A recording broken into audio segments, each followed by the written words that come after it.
पिछड़ा जन विकास सेवा संस्थान द्वारा एक विशाल जनसभा का आयोजन किया गया। इस सभा में एकत्र हुए भारी संख्या में पिछड़ा वर्ग के लोग तथा राजनीतिक जगत से कई दिग्गज भी हुए शामिल।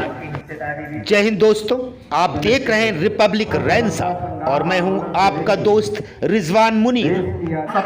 सब मिलकर यह संकल्प ले कि जब तक व्यवस्था परिवर्तन नहीं हो जाता है तब तक हम अपनी एकता, अखंडता हम सब मिलकर। जनपद बाराबंकी की तहसील फतेहपुर क्षेत्र के ग्राम साढ़े माऊ में 15 दिसंबर का दिन बैकवर्ड्स के लिए रहा बेहद ही खास। इस सभा में पिछड़े लोगों की सामाजिक, राजनीतिक, आर्थिक व शैक्षिक विकास पर की गई विशेष चर्चा। साथ ही साथ पिछड़ा वर्ग के लोगों के लिए लोकसभा व विधानसभा की 55% सीटों को रिजर्व करने की बात भी उठाई गई। मुख्य अतिथि पूर्व सांसद ब्रजलाल खाबरी ने अपने संबोधन में कहा, पिछड़ा वर्ग विकास सेवा संस्थान समाज के पिछड़े और शोषित लोगों की एक आवाज बनता जा रहा है। इस समाज के लोग अपना हक और अपना अधिकार बखूबी समझते हैं और अपने अधिकारों के लिए सदा संघर्ष करते रहेंगे। वो देश के प्रधानमंत्री थे, राजा नहीं फकीर है, देश की तकदीर है। उसके सामने एक इतना बड़ा प्रश्न खड़ा कर दिया था 1550 की लड़ाई लड़ने वाले एक मसीहा ने, जो उन्हें कुर्सी नहीं बल्कि मंडल कमीशन लागू करा। अब और पीछे नहीं जाएंगे। जब मंडल कमीशन लागू हुआ तो सर्वे हुआ। सर्वे में पिछड़ों की संख्या 52% आई।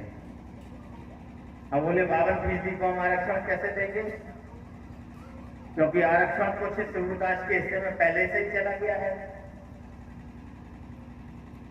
50 से हम पार नहीं कर सकते हैं, तो फिर आधा 27% आरक्षण आपको दिया।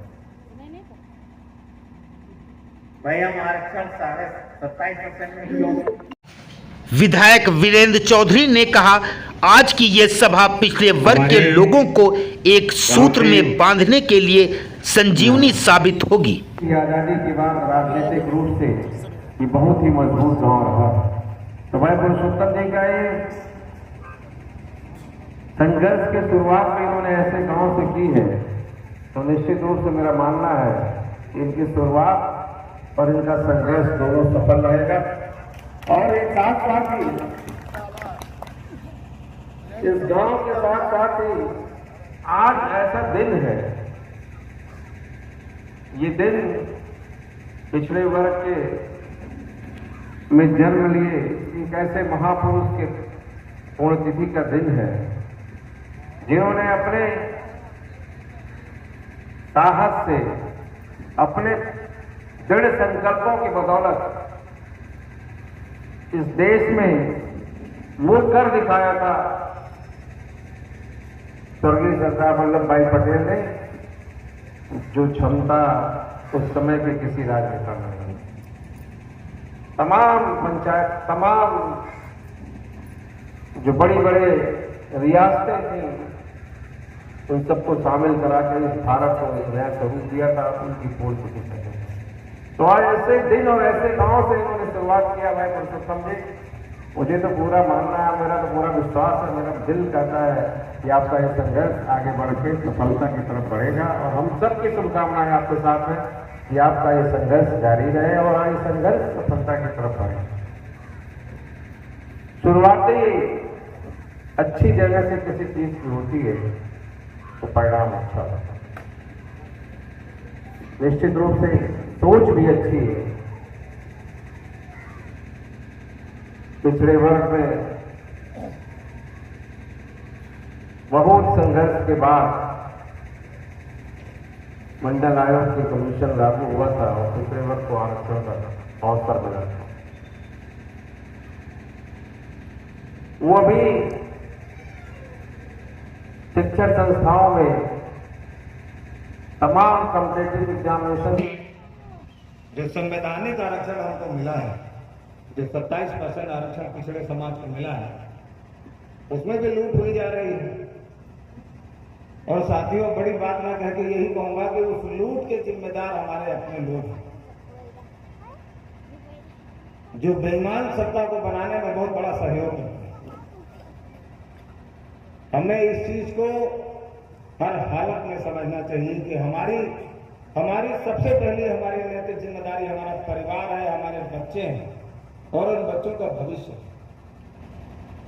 अगर हम अपने बच्चों के भविष्य को बढ़ाने के लिए उनको अच्छी शिक्षा ही नहीं दे पाए और शिक्षा के बाद उनको नौकरी की व्यवस्था ही नहीं करवा पाए, उनको व्यापार की व्यवस्था नहीं कर पाए, तो हमारे जीने का मतलब क्या है? देश, धर्म, समाज, बात की बात।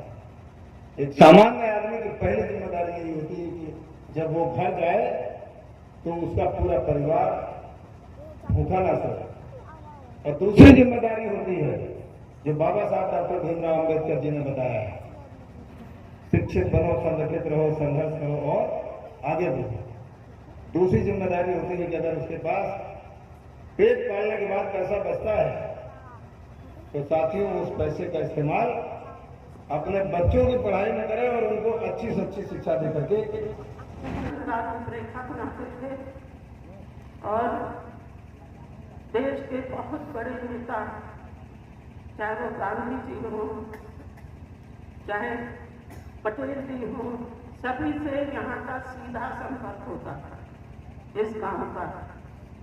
और बहुत बड़ा ऐतिहासिक संचालन यहाँ से होता था। लोग स्वतंत्रता संग्राम का आंदोलन अपने गांव से बढ़ाकर पूरे प्रदेश में, देश में ले गए थे। अनेकों बार लोग जेल गए, हमारे परिवार के अलावा भी जिनका हम नाम नहीं भूल गए हैं, नहीं ले पा रहे हैं, लेकिन ये ऐतिहासिक गांव रहा।